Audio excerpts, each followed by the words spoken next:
To my regular viewers on this channel, I know I look different. And you might be asking yourself, what is it about Kristen this time around? She's just like, she's different. She's changed. You know what it is? I'm famous now. I'm just kidding. You might recognize me from your TikTok For You page. And the reason this is because I posted a video. Oh my God. I've been reading the Song of Achilles. I finished it last week. But before I did, I recorded a video of myself on TikTok, insert clip here, where essentially I said, like, I don't know why everyone's saying this is such a sad book. I'm almost done. I'm gonna stitch this video and I'm gonna come back once I finish it and tell you that I was fine, and we'll see like how emotionally I'm doing. Lo and behold, I was not doing okay. So I stitched the video a little bit later and essentially cried on the internet for everyone to see and was like, are you kidding me? I'm gonna show you. So let me tell you the story actually. Let me give you some context. I usually listen to the audiobooks while I'm working just to like, you know, have some background music. So I was listening to the audiobook and I got scared. At some point, I was like, it feels like something is going to happen. So I'm just gonna wait to finish the audiobook until I'm at home. To those of you that have read the Song of Achilles, which I'm gonna tell you right now, if you haven't, absolutely click off this video. Keep your peace. Don't find out what happens. I'm just kidding. You should read the book. But I stopped reading at chapter 30. And for context, there are 32 chapters in the book. I had 2 chapters left, an hour on the audiobook. I thought to myself, surely, what could happen in an hour? What could happen possibly in 2 chapters? The end of my life is what could happen. I didn't even move the bookmark. This is the shame I look at every single day when I pick up this book. I don't think I'll ever move the bookmark because as far as I'm concerned, that's where the story ends. I don't need to know what happens next. I posted that video of myself and it went, I'm not gonna say viral. I'm not gonna gas myself up. I need to stay humble. A lot of people watched the video and a lot of people commented, same. This is a shared trauma we all have reading this book. There's a lot of people that had similar experiences where they're like, yeah, I had no idea, and then all of a sudden it just like hit me all at once and it was really sad and I was like crying in public and people had to ask me if I was okay. But one comment I saw come up a lot was people saying like, if you know the Greek myth, why is it sad? Like, I'm missing the part where it's like supposed to be sad. Like, it's everyone knows what happens at the end of the book. This is a Greek retelling. What makes this book so sad? Which is what I'm here to talk about today. Hello, my name is Kristen. That's not my intro. Hold on. Hello, welcome back. It is a new day, a new sleigh, and a new video where I have something to say. And today I am talking about the one, the only, The Song of Achilles by Madeline Miller. To start, so The Song of Achilles is a Greek retelling of a myth. I'm just gonna read the back of the book. Achilles, the best of all the Greeks, son of the cruel sea goddess Thetis and the legendary King Peleus, is strong, swift, and beautiful, irresistible to all who meet him. Patroclus is an awkward young prince, exiled from his homeland after an act of shocking violence. Brought together by chance, they forge an inseparable bond despite risking the gods' wrath. The story follows Achilles and Patroclus. It's told from Patroclus's point of view, and it's essentially them kind of like growing up together after Patroclus is exiled and he goes to live with King Peleus and Achilles. They become best friends, and then they become more than best friends. They were really good roommates. I have to tell jokes, otherwise I'll actually start crying. And eventually, the like main kind of issue in this book is that, so this takes place during the Trojan War. When Patroclus is 9 years old, he's supposed to go ask for Helen's hand in marriage, but there's a few other suitors that are trying to get her to marry them. And eventually they're all like, well, we all want Helen to marry us. And Odysseus, yes, the Odysseus of the Odyssey and the Iliad, comes up with an agreement for everyone where he's like, why don't we let Helen choose who she wants to marry? And then the rest of us will just kind of like make a pact that if there's any aggression towards Helen or the person she chooses, we will all like, you know, take up arms and fight. And everyone's like, okay. She picks this dude, Menelaus. For the foreseeable future, everything's fine. Until one day, Paris of Troy, of the Trojans, kidnaps Helen and keeps her hostage in Troy. So the oath is enacted, and all the people that were originally going for Helen's hand in marriage are supposed to fight to go bring her back. They're also recruiting some other people, which is why Achilles is asked to go fight. So Achilles and Patroclus now have to go to Troy to fight for Helen. But this is not the only problem. No. There is a prophecy that Achilles will indeed be incredibly famous, incredibly loved. He is the strongest of all the Greeks, right? But the only way that that prophecy will come true is if he goes to Troy. If he doesn't go, then he will essentially lose all his godly abilities and die as a nobody, which is something that he can't fathom. He wants fame, right? As all the Greeks do. But if he goes to Troy, yes, he will become famous, but he will not leave. He is destined to die at Troy. So Patroclus, being the very amazing, very loyal roommate that he is, he asks the gods, Thetis specifically, Achilles' mother, when Achilles is going to die. And she tells him that Hector will die before Achilles. At this point, Patroclus is like, I don't know who this Hector dude is. We're just going to keep him alive once we find him, okay? So they go to Troy, and everything is seemingly going fine for the time being. They also find out who Hector is, and he's really strong. He's like a really, really strong dude for the Trojans. And consistently throughout the book, when they ask Achilles why he hasn't killed their most powerful soldier, he says, "What has Hector ever done to me?" I am actually tearing up. To everyone that commented that under my video, burn. I'm clearly not over that. Turns out Hector will do a lot to Achilles in the future. The whole book is essentially Patroclus and Achilles trying to trick the fates, buy as much time as they possibly can for Achilles. They're trying to escape his fate. But lo and behold, they cannot escape this fate for Achilles. Thetis tells them that there is another prophecy that before Achilles falls, it will be the best men amongst them. The final part, and what got me, absolutely gutted me, in the last 2 chapters of the Song of Achilles is, so at this point, Achilles is no longer fighting for the Greeks, right? There has been some dishonor. Agamemnon has tried his best to undermine Achilles. He has dishonored him. So as retribution, he is no longer fighting on the side of the Greeks. And his mother had Zeus essentially tip the scales so that the Greeks would start losing now that Achilles is no longer fighting for them. This is an awful decision. So slowly but surely the Greeks are dying, very badly. They're losing bad to the Trojans, right? Agamemnon has not come to ask for Achilles' forgiveness, so Achilles is still not fighting for the Greeks. Patroclus is like, Pookie, all of our friends are dying. You need to fight for the Greeks right now. They are storming the camp. You need to help them. Achilles says no. So Patroclus is like, what if I put on your armor? Because if I put on your specific armor, the Trojans are going to think that it's you, and they're so scared of you, they'll run away, right? They won't stay and fight. And then the Greeks will think that you're fighting for them, so they'll have their confidence all rallied and they'll fight back even harder. And Achilles is like, that doesn't sound like a very good plan. But, fine. That sounds okay. You can do that. Lo and behold, Patroclus puts on Achilles' armor. He gets in his little chariot and he starts running up and down the beach in this chariot trying to chase away the Trojans. He manages to kind of get together all this strength, all this he's got that war adrenaline in his veins, right? So he starts spearing people left and right. He ends up taking down a son of Zeus. I forget what his name is, but he takes him down with a spear. Best you me, let me remind you that Patroclus is not a fighter. This dude is a medic, and he is famously very bad at fighting. So we're all like, whoa, where did Patroclus learn how to fight like this? But he is on a roll. He's like, I am absolutely going to chase the Trojans all the way back to their little wall. So he does. While he is at the wall, he tries to storm the castle, but there's some godly intervention. Apollo does not let him crawl up the side of the wall. So Patroclus quickly finds himself surrounded by the Trojans, and lo and behold, out from the crowd comes Hector with a spear, and he kills Patroclus. And you might be asking yourself, whoa, why did Patroclus die?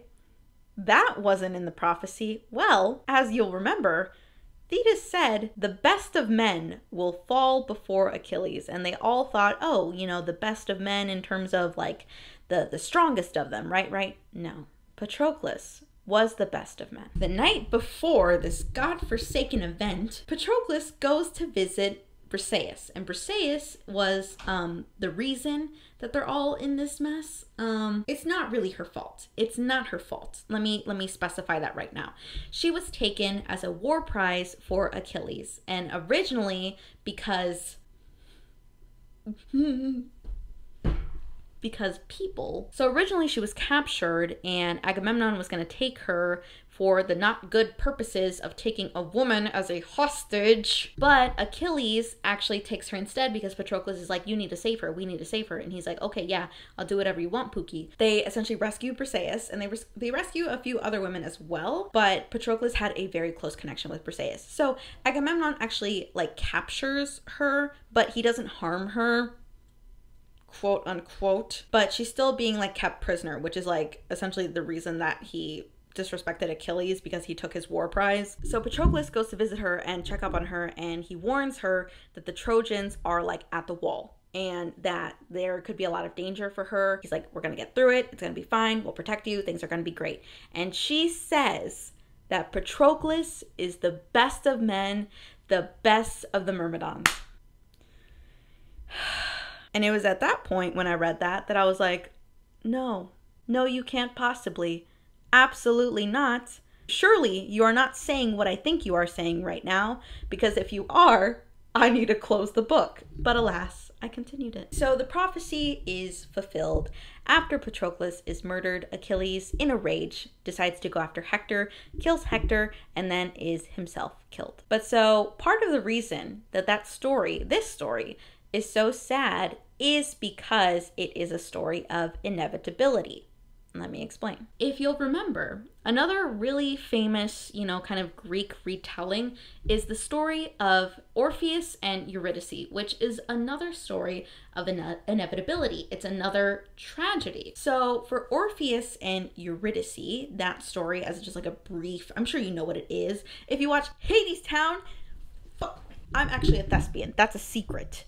No one can know that, but I'm a thespian. I loved Hadestown. I still love Hadestown, especially now because Jordan Fisher is playing Orpheus. In that story, there's a few different versions, but essentially Eurydice, Orpheus, they're in love. Eurydice ends up in Hades. She's in the underworld. Orpheus goes down to bring her back to life. He sings a song that is so beautiful and moves Hades and Persephone that they're like, okay, you can take Eurydice? You can take Eurydice back to the human world, but as you're leading her out, because you all have to walk all the way out of the underworld, as you're leading her, you can't turn around to look at her. Absolutely not. If you turn around to look at Eurydice, she'll have to go back no matter what. Orpheus and Eurydice, they're leaving the underworld. They're doing very good, but slowly but surely, Orpheus starts getting doubtful. He can't hear her footsteps, so he thinks that Hades and Persephone tricked him. So eventually he's like, I can't walk all the way out of the underworld without knowing that she's there. So lo and behold, he turns around, and she's there. Eurydice has to go back to the underworld, and it's also very sad. And the reason why there's so many beautiful retellings of Orpheus and Eurydice,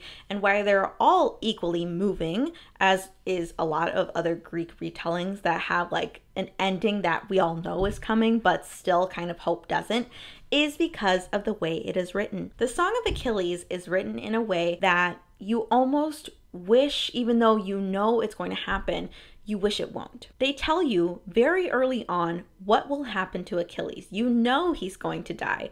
There's no question about it. You're not getting any clearer than that. They tell you right away Achilles is going to die.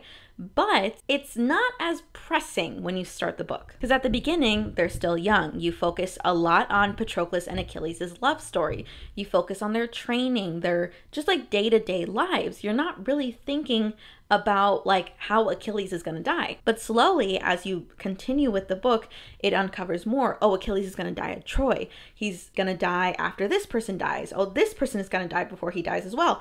And you just learn more and more, and it feels like it's a slow buildup. It's like when you're going up a roller coaster and you can't see exactly where you hit the top, and every single second you're like, oh, here's the top. No, here's the top. And it just goes from there until you officially fall. on that roller coaster. Once they get to Troy, it's like, okay, Achilles is gonna die here. Like, no doubt about it. He's not gonna leave Troy alive. But the Trojan War has been going on for decades, and you go through the book and they're still fighting every day. He's still like going to battle, and presumably he's doing fine. So they almost kind of like lull you into a false sense of security because the war is taking so long. And because the war is taking so long, it makes the character, specifically Patroclus and Achilles, think that they're tricking the fates. Because while they're there, like, they've already decided, like, okay, as long as Hector doesn't die, Achilles is not going to die. And they think the only person that can kill Hector is Achilles.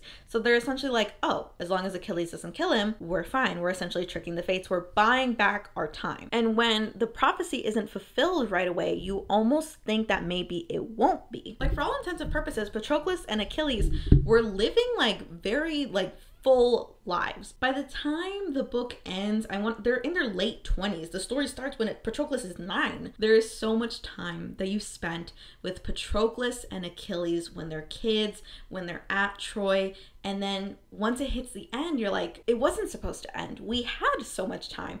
The Trojan War was taking years. We won. That's what you think, but of course, the prophecy was going to get fulfilled no matter what. Prophecy is also another part that plays a really big role in a lot of like just Greek myths in general, where typically there's a prophecy and people will try to prevent it from happening. And as always, it's the actions that we do to prevent the future that almost secure that it's going to happen. So stories like this, where people try to escape their fates, kind of highlights the folly in humans and not the gods themselves. What makes it even more sad in this specific story is all the lengths that Achilles and Patroclus and even Thetis went to make sure that Achilles didn't die. So they go through all this trouble. Achilles goes out of his way to make sure Hector is not harmed. He specifically doesn't approach him in battle, even though in the long run, it doesn't help the Greeks win the war because Hector is obviously their best fighter. And the cost of them trying to buy back time from the fates is that so many more Greeks and innocent people are dying. Because at this point, the characters are so focused on keeping Achilles alive that they don't really recognize the cost that they're incurring by doing so. Because for Achilles to stay alive would mean that the war would still have to keep going on. I mean, the war is not going to end as long as Troy still has its strongest fighter. But Achilles, the Greek strongest fighter, is not going to kill him if it means that he will die soon after. Which goes back again to my general idea of inevitability. Patroclus is the best of men. He is the best of the Myrmidons, and that's because he is the most genuinely kind person, the person that consistently reminds Achilles of his humanity, that he is not just someone to gain fame. He's not just a hero of the Greeks. He is a person. He plays the lyre. He has hopes, dreams, aspirations. He feels happiness. He feels sadness. He is a well-rounded, whole, complete person. And because Patroclus is the person to remind him of that, as well as remind a lot of the other Greeks of their humanity in a time where they're, mindlessly killing people. They're at war over Helen, a literal person. One person. Patroclus is the one seed of humanity that is left among them, which makes him the best of men. And because Patroclus is the best of men, of course he doesn't want to see his friends suffer. He doesn't want to see people in danger. So of course he's going to beg Achilles to fight, and of course he's going to do anything to help the Greeks in any way he can, which is why he put on the armor. It's why he went out to Troy, and it's why he met his doom. So it was inevitable. It's because Achilles is the person he is. Patroclus is the person he is, and that's the reason that the prophecy was fulfilled. So when you think about it, they didn't really cheat out anything. They were fulfilling their roles in their respective prophecies. It was all their effort to try and trick the fates, beat the prophecy, that essentially doomed them and put them on that path to fulfilling it. What really made me like cry and really got to me was how helpless Patroclus is after he dies. The story is still narrated from his perspective, although in this instance he is a ghost, because the Greeks believe that if you're not, burned, if you're not buried properly, that your soul cannot rest. So at this point, Patroclus's soul has not yet been put to rest. So he has to witness helplessly as Achilles is torn apart by his grief and in a rage goes after Hector. Patroclus knows that once Achilles kills Hector, that he himself is doomed to die, but he can't stop it. He's already gone. His death is what propels Achilles to kill Hector in the first place. He can't change that anymore. He can't talk to Achilles. He can't remind him of his humanity. He can't remind him that there was something that he was supposed to be living for, because that something was Patroclus, and now he's gone. So I'm gonna try not to cry for this part. I'm gonna really try. Achilles eventually burns Patroclus's body, and he makes it known to everyone that his wishes after death is that he wants him and Patroclus to be buried together. No questions about it. They need to be together after they die. The Greeks agree. So eventually Achilles does die. But after he does, his son, yes, he has a son. That's a long story I'm not going to get into, but he has a son. Achilles' son Pyrrhus comes to help the Greeks because he's like, I'm the new Aristosachaian, right? I am the new best of the Greeks. I'm going to help y'all win the war. And the Greeks are like, okay. Eventually they do win the war. And afterwards, Pyrrhus is like, okay, we have to build the tomb for my father. We have to do all these things, right? We have to prepare for his burial. And they tell Pyrrhus, oh, your father requested that he be buried with Patroclus. And he's like, who is Patroclus? Who is this dude? And they don't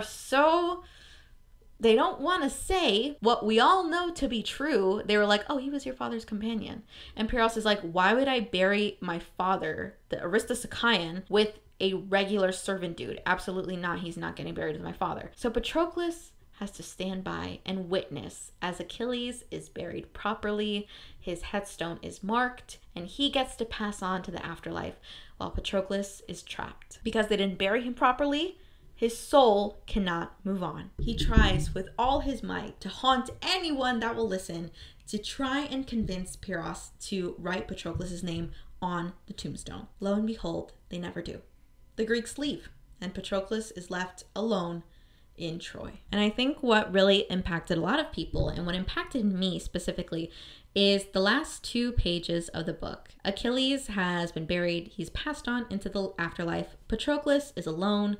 But Thetis has been coming every single day to visit Achilles' grave. Patroclus is able to speak to her, and he asks her why she's been coming to the grave. And she says that she can't go see Achilles in the underworld. Even though she's a goddess, she's not able to go and visit him. So this place is all that she has left. And on the tombstone, in the tomb rather, are pictures of all of Achilles' feats as a hero, but they only outline the people he murdered, and Patroclus is not very happy about it. Patroclus has always known Achilles as an entire person, and he has stressed very heavily that Achilles is not only his conquests. He's not only the people that he has killed. He is not only his victories in this war. And he starts telling Thetis every single thing he remembers about Achilles. Look at how he will be remembered now. Killing Hector, killing Troilus, for things he did cruelly in his grief. Perhaps such things pass for virtue among the gods, but how is there glory in taking a life? We die so easily. Would you make him another Pyrrhus? Let the stories of him be something more. What more? She says. Returning Hector's body to Priam, I say. That should be remembered. She is silent for a long time. And his skill with the lyre, his beautiful voice. She seems to be waiting. The girls, he took them so that they would not suffer at another king's hands. That was your doing. Her mouth tightens. Have you no more memories? I am made of memories. At first it is strange. I am used to keeping him from her, to hoarding him for myself. But the memories well up like spring water, faster than I can hold them back. They do not come as words, but like dreams, rising as scent from the rain-wet earth. This, I say, this and this. The way his hair looked in the summer sun, his face when he ran, his eyes solemn as an owl at lessons. This and this and this.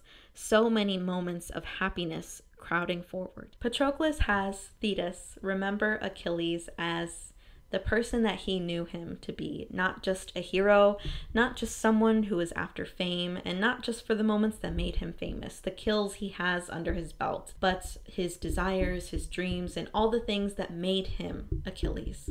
And it is after this moment, it's after they share in their grief and their memories, that Thetis scratches Patroclus' name into the tomb and allows them to be together forever. Oh God, hold on. So even though this story is one we've heard before, and even though this story is one that you could look up the ending for at any point, people who know the myth or people that have already talked about this book, you will know immediately how this book ends. And even though you do, it's still gut-wrenching. And I think the way that myths in general kind of work is that we focus more on the actions. We remember Hercules for his feats, but we don't remember the grief he must have felt when his family was murdered. We remember all these heroes for the things that made them great, but we don't remember what made them people. And it's very easy to forget that human aspect of it. And this story completely humanizes both Achilles and Patroclus. At the end of the story, we say goodbye not just to a hero,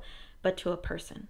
And that is what truly makes it incredibly, incredibly sad. Well, at least that's why I think it made it sad. And of course, Madeline Miller is just an amazing writer. I'm convinced that Madeline Miller fills up her pens not only with ink, but the tears of her readers to convey such sadness in such a way. She ate. Honestly, I think the saddest part was just how much they loved each other. It was so true and so pure, and it grew so naturally and so beautifully throughout the story.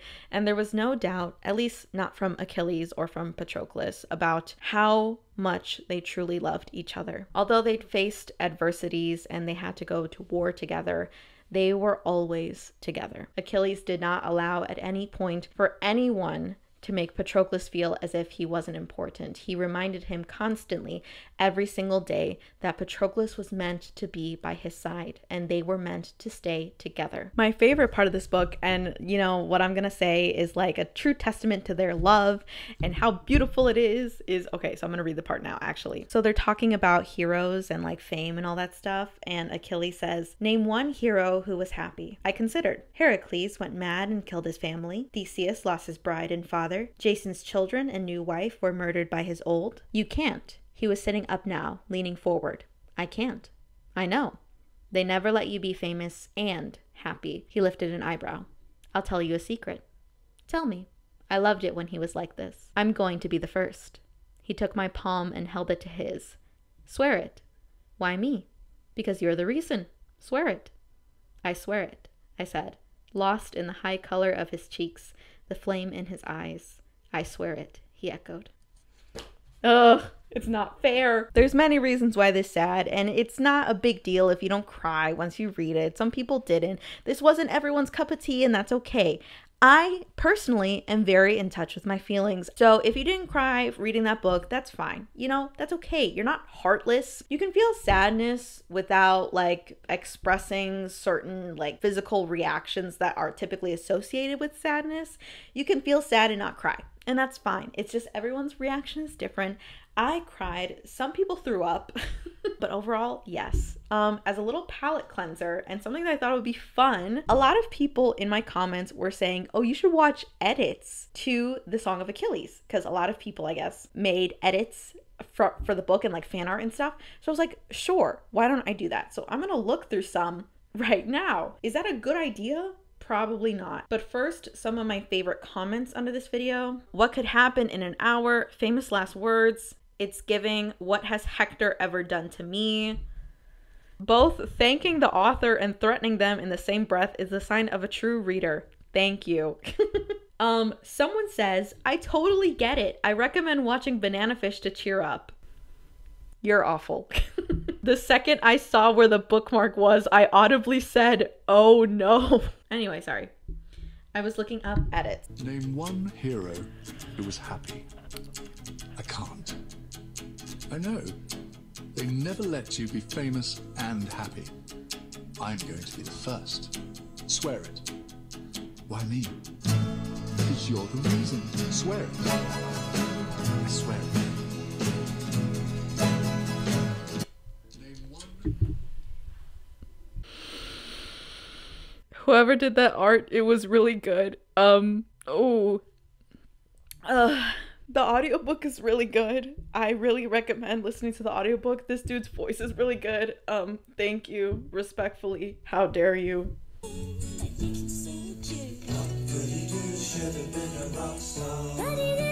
Damn, that was good. And beside it, Patroclus.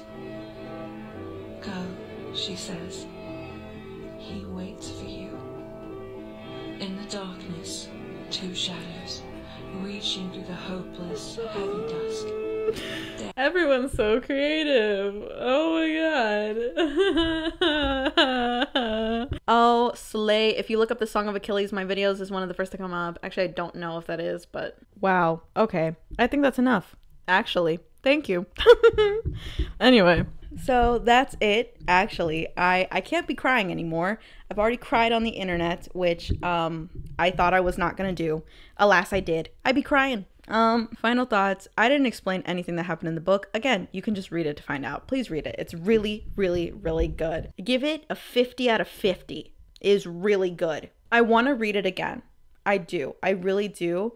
Just because I think like upon a first read, I was really holding my breath because I was like, okay, I knew something was going to happen. I knew the book was sad. So I was just kind of waiting for like the other shoe to drop, which I think kind of impacted my reading of it. I was just waiting for the time where it was sad. There was times throughout the book that I did like get a little emotional and I teared up a little bit about it. But I think overall, I wasn't completely taking it in as much as I could have. So I want to go back and I want to like read the whole thing again, which I will, preferably after some healing. Just honestly, the part that gets me the most is just that Patroclus wasn't able to reunite with him like immediately afterward, because like that's supposed to be the one solace in death, that you get to reunite with all your loved ones, and he wasn't able to, and that really gets me. That really gets me. Personally. Yeah. Please read The Song of Achilles. Follow the author Madeline Miller on Instagram. I'll include the cover designer if I find out who they are. So this is the last book that I read for the month of April, and taking all the books into consideration that I read, I think I can safely say that The Song of Achilles was my favorite for the month of March. This is my April... What? Why am I still in March? I can't speak. The Song of Achilles is my top pick for April. I think it's amazing. It's definitely worth a read. My advice for going into it is that there are some parts that I think can turn people off very quickly, and that being the like trigger warning kind of things, the things about like women and sexual assault and things of that nature, and it can very easily turn some people off. But I think that it's important to recognize that sometimes when people write books about these heavy topics, it's important to distinguish the purpose that it's used in this story. In this story, I don't think it's for like any kind of shock value or anything that like takes away from the story itself. I think it's like when you take into consideration that who Madeline Miller is, as well as like some of her other books, that womanhood is a very important aspect in a lot of her stories. And even though this story is about Patroclus and Achilles, it's very much about womanhood and how we treat women. And it's very self-aware that the things that happen to the women in the story are not right. And Patroclus himself goes out of his way to protect the women in any way that he can. So if that is something that like is particularly triggering to you, of course, like don't put yourself in a position where you're going to have to like face that in an unhealthy way. You don't have to read the book by any means. But I would like to encourage people to not hyper focus on that as a reason that they shouldn't. If it's like, oh, well, this is offensive in any kind of way, because I don't think that's the purpose of it. I think it's really easy to kind of look at it and be like, whoa, what happened? Definitely when I was reading it and I was like still kind of getting into it, I was like, hey, yo, what is happening? What are we talking about right now? This is heavy. And it was like a little hard, but as you progress through the story, you understand that, again, it's not for shock value and it doesn't devalue the story in any way. It's talked about in a way that is shocking, but is like doing so in an impactful way and in a helpful way. It overall highlights how women were treated during this time and goes out of its way in the narrative to say that it is wrong, which is very, very, very important when we are reading these books about these heavy topics. So I just want to throw that out there before anything. And since this was my favorite book, we are going to be doing a little stamping ceremony, as is now common for these videos. Although this time we're not going to emboss it straight onto the page. No, no, no. I pulled out my little gold stickers, so I'll be embossing the sticker and sticking it into my book. Let me do that. I'm afraid like I'm going to break it as if I'm like the Hulk and can break literal metal. I can't. But, you know, I wonder what I'm going to have for dinner today. I noticed while I was editing the last two videos that both times I went to go get Chipotle afterwards. I'm a little too predictable. Chipotle is my comfort food. I really enjoy Chipotle. It's just like so well-rounded as a meal. I have fully embossed the sticker. I'm again going to cover my government name. Here is what it looks like. Oh, this is so much more visible, isn't it? Hold on. I'm going to put it in the book so you can see it flat. Oh, hell yeah. That looks so freaking good.